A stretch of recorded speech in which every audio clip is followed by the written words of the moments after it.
Bienvenue sur le podcast du site maghrebemergent.com, le média indépendant et apolitique qui reprend toute l'actualité du Maghreb au quotidien.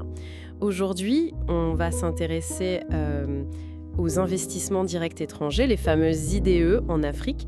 On a des chiffres récents de l'ONU qui sont sortis et ils montrent des choses assez contrastées, surtout pour l'Algérie et l'Égypte. Et pour nous aider à y voir plus clair, on accueille notre spécialiste. Bonjour. Bonjour, oui, ravi d'être là pour décortiquer un peu ces chiffres et comprendre ce qu'il a derrière en fait. Alors, commençons peut-être par la vue d'ensemble. L'ONU nous dit que le climat mondial pour les IDE en 2024 n'est pas terrible, c'est bien ça?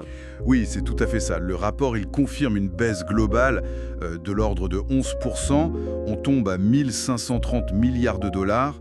Et ce qui est important, c'est que c'est la deuxième année de suite que ça baisse. Ah oui, quand même. Oui, donc ça montre un vrai refroidissement, quoi. Ces investissements directs étrangers, juste pour rappeler, c'est les capitaux qu'une entreprise met durablement dans un autre pays pour créer ou développer une activité.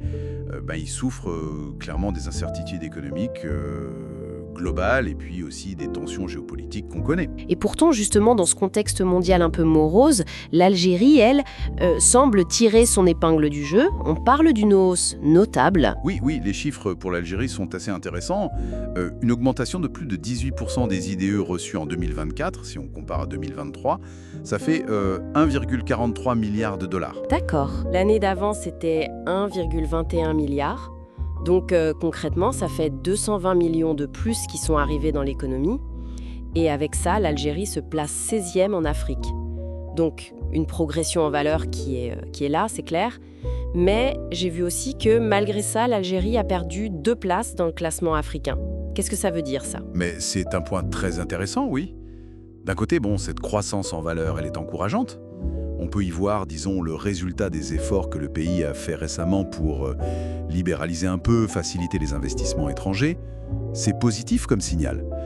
Mais d'un autre côté, ce recul au classement, même s'il est léger, il est quand même révélateur.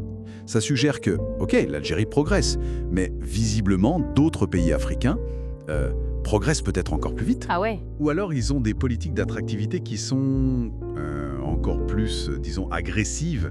La compétition pour attirer ces IDE, elle est vraiment très intense sur le continent. D'accord. Donc pour l'Algérie, l'enjeu, c'est pas juste d'améliorer ses propres chiffres, mais aussi de renforcer sa compétitivité face aux voisins, quoi.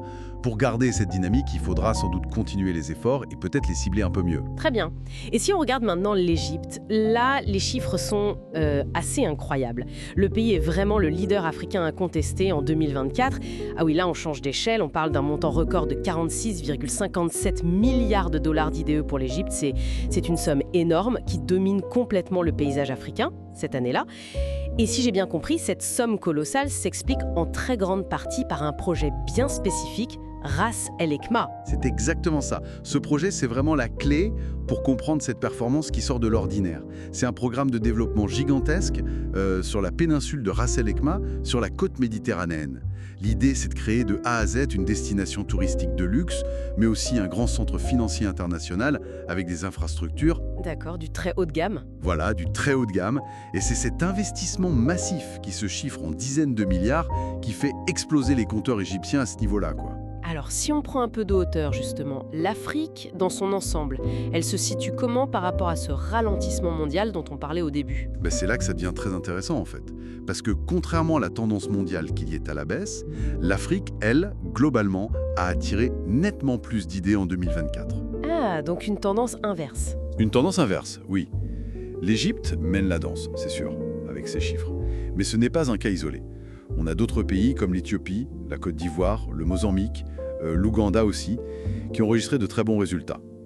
Et si on met ça en perspective avec le cas algérien, on voit bien cette dynamique continentale positive. Beaucoup de pays semblent récolter les fruits de politiques assez volontaristes, de libéralisation, de facilitation des investissements.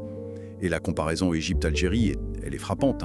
46,57 milliards d'un côté, tiré par un méga projet, et 1,43 milliard de l'autre, qui reflète une croissance peut-être plus diffuse. Oui, plus organique peut-être? Voilà, plus organique. Ça montre bien comment des stratégies différentes peuvent avoir des impacts très très variés sur les volumes d'IDE qu'on arrive à capter. C'est très clair. Bon, si on devait résumer les points importants avant de finir, ok. On a donc une baisse des IDE au niveau mondial en 2024. Dans ce climat, l'Algérie, elle, réussit quand même à augmenter ses fluidés. Elle atteint 1,43 milliard de dollars. Mais, petit bémol, elle recule un peu au classement africain, ce qui montre une concurrence forte. C'est ça. Et l'Égypte, de son côté, domine très largement avec ce chiffre record de 46,57 milliards, grâce surtout au projet géant de Ras El Khémah. Et de manière plus générale, le continent africain, lui, affiche une tendance positive, souvent liée, vous l'avez dit, aux réformes économiques menées. Peut-être une dernière réflexion pour la route, cette différence entre l'approche méga-projet de l'Égypte et une croissance plus progressive ailleurs, ça pose une question pour l'avenir, non ? Comment les pays peuvent assurer une attractivité qui soit durable et diversifiée au-delà des grands coups ponctuels ? C'est une question à suivre, je pense. Merci pour votre écoute et retrouvez plus d'actualités sur maghrebemergent.com.